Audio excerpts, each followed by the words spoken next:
দালাল, তারা তৃণমূল কংগ্রেসের বিচ্ছিন্নবাদীদের আশ্রয় নিয়েছে। ঐতিহাসিক মিছিল প্রমাণ করছে যে কোন ডাক্তার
একুশে জুলাই যে শহীদ দিবস মমতা ব্যানার্জি ডাক দিয়েছেন, সেই শহীদ সমাবেশকে সফল করার জন্য আমরা ঐতিহাসিক র্যালির ব্যবস্থা করেছিলাম।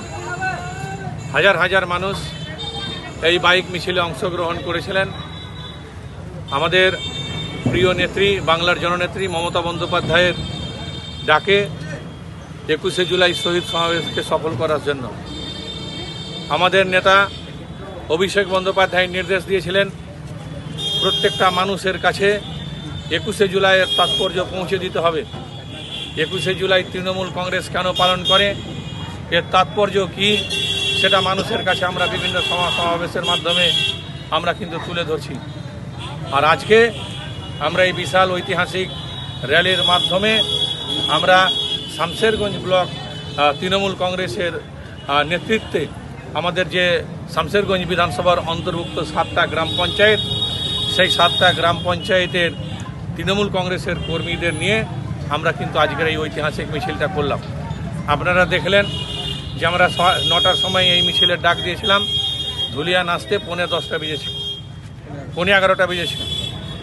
এই মাত্র কয়েক কিলোমিটার, প্রায় 9 কিলোমিটার পথ, 9 থেকে 10 কিলোমিটার পথ, কতটা সময় লাগলো। প্রচুর মানুষ এই মিছিলে স্বতঃস্ফূর্তভাবে অংশগ্রহণ করেছিল।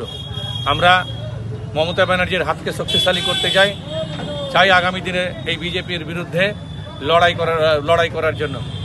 এবং বাংলায় সিপিএম মুক্ত বাংলা মমতা ব্যানার্জি কিন্তু আজকে গড়েছেন। মমতা ব্যানার্জি ডাক দিয়েছিলেন সিপিএমকে উৎখাত করার জন্য, সমূলে আজকে কিন্তু তিনি উৎখাত করেছেন। আজকে আমরা ভারতবর্ষ থেকে মমতা ব্যানার্জির নেতৃত্বে আগামী দিন আমরা বিজেপিকে ক্ষমতা থেকে উৎখাত করব। আমাদের ব্লক কংগ্রেস সভাপতি শহীদুল ইসলাম, জাকির হোসেন, আমাদের সমস্ত অঞ্চল সভাপতি, অঞ্চল নেতৃত্ব, শাখা সংগঠনের সমস্ত সভাপতি অংশগ্রহণ করেছিলেন। আমরা ধুলিয়ান টাউন তৃণমূল কংগ্রেসের বা পৌরসভা এলাকার কোনো তৃণমূল কর্মীকে আমরা কিন্তু এই মিছিলে অংশগ্রহণ করার জন্য বলিনি।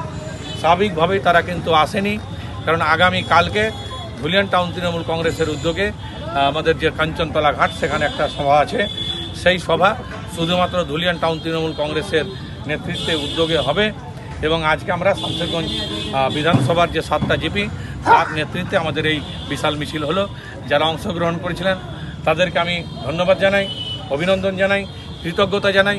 পাশাপাশি হাজার হাজার মানুষ ট্রেনে করে, গাড়িতে করে, বাসে করে তৃণমূল কংগ্রেসের যে শহীদ সমাবেশ সেখানে যোগ দেওয়ার জন্য 19 তারিখ থেকেই কিন্তু রওনা দেবে। 19 তারিখ থেকেই কিন্তু কলকাতার উদ্দেশ্যে রওনা দেবে মাননীয় মুখ্যমন্ত্রী মমতা ব্যানার্জির বক্তব্য শোনার জন্য।